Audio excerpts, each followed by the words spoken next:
Okay. Mandrake asks, in your 7 years at Bob's, did you ever have a perfect milkshake? And if so, could you please describe every last detail, including the dismantling of Jimmy Sublet's shed and why you retired for milkshakes at Bob's? Okay, Mandrake already knows the answer to this, but he's very cleverly,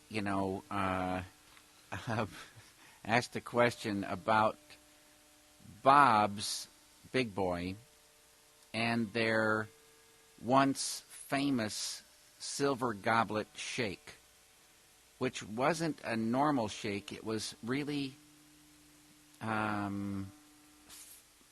it was like ice cream. It came out of a machine called a Taylor. It went into the Taylor machine.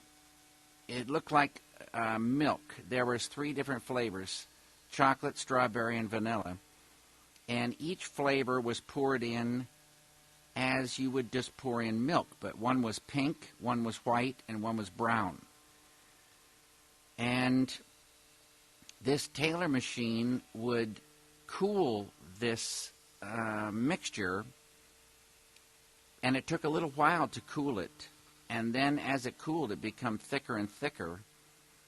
And then when you pulled this lever, out would come this thick silver goblet milkshake into a silver goblet that was also kept in a cold refrigerator. So as soon as the silver goblet came out of the refrigerator, it started frosting up, and then they'd pull the lever and fill the silver goblet with the chocolate, vanilla, or strawberry, and then they would sometimes, most often, squirt a little bit of whipped cream and put a cherry on top, and they bring it to your table. But I had this every afternoon at 2:30 for a reason. I mean, I had it because I loved it, the taste of it, with coffee. But I went at 2:30 for a reason, because if you go at certain other times, you can't be sure that the ice cream will really be cold. For instance, if you go during lunch, there's too many people having shakes, and therefore the mixture doesn't stay in the Taylor machine long enough to get solid and thick. So lunch goes till maybe 2. Most people who eat lunch at Bob's, even some of them start eating lunch at 11:30. And by 2, the restaurant is usually empty. There's 1 or 2 people. And then they filled up the machine, and that mixture is getting thicker and thicker and colder. So if you were to come in at 2:30, the mixture would be very, very, very beautiful. At least that's the idea, the theory. If you walked into Bob's and saw them pouring the mixture in just as you were coming in, I would turn and leave instantly and try to find another Bob's. There were, at that time, many, many Bob's, and you could drive 10 or 15 minutes and find another Bob's. But if they're pouring it in, you got to wait at least 40 minutes before it's thick, and maybe even a little bit longer. But anyway, over the 7 years, I had 3 perfect milkshakes. And a perfect shake is the silver goblet has frost on it. It is so cold.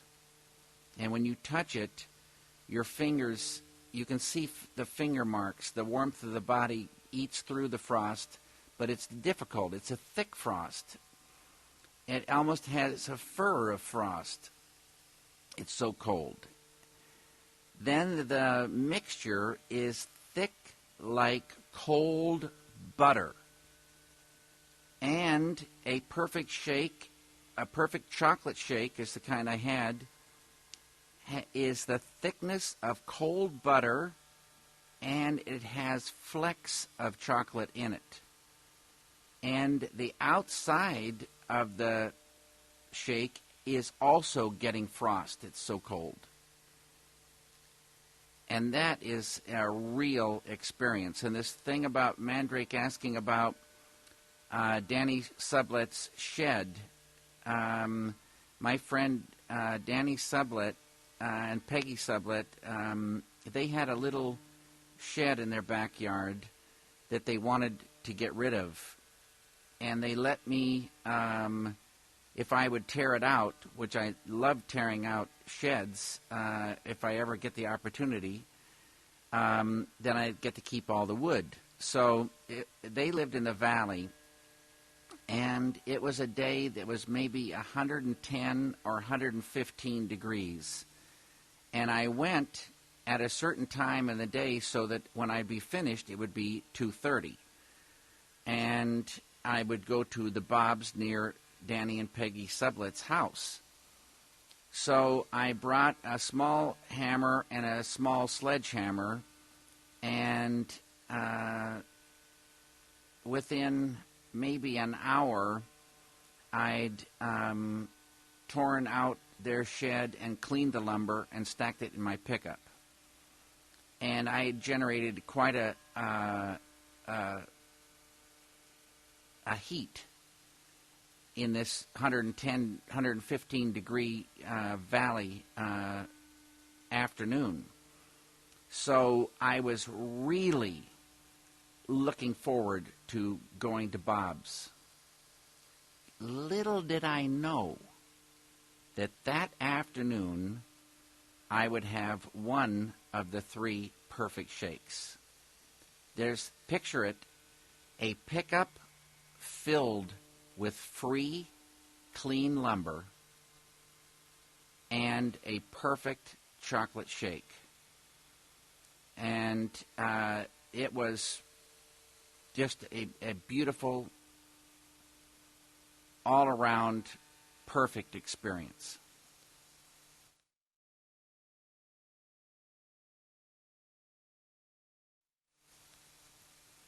Okay, the next question is from Lyons.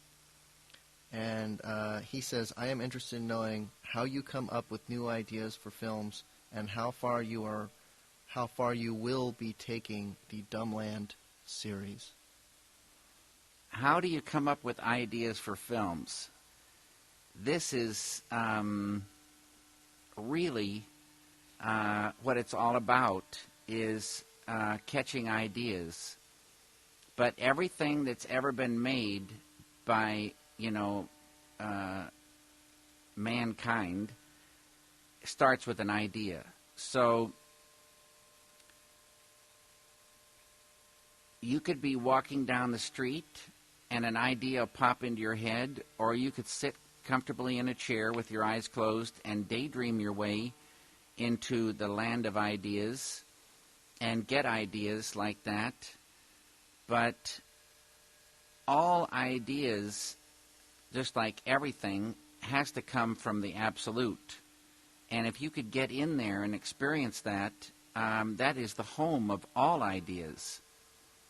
And so it goes back to, I think, transcendental meditation is the greatest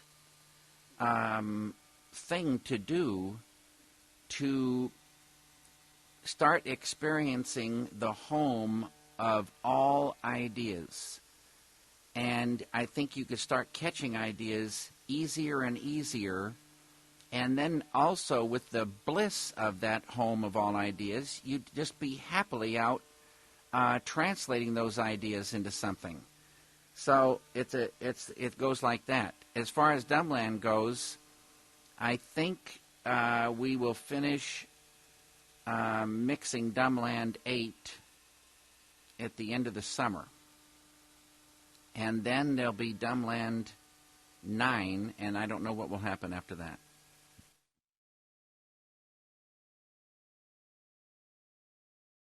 Okay, this next question is from Kamel, and he wants to know, have you ever wanted to make a feature-length animated film?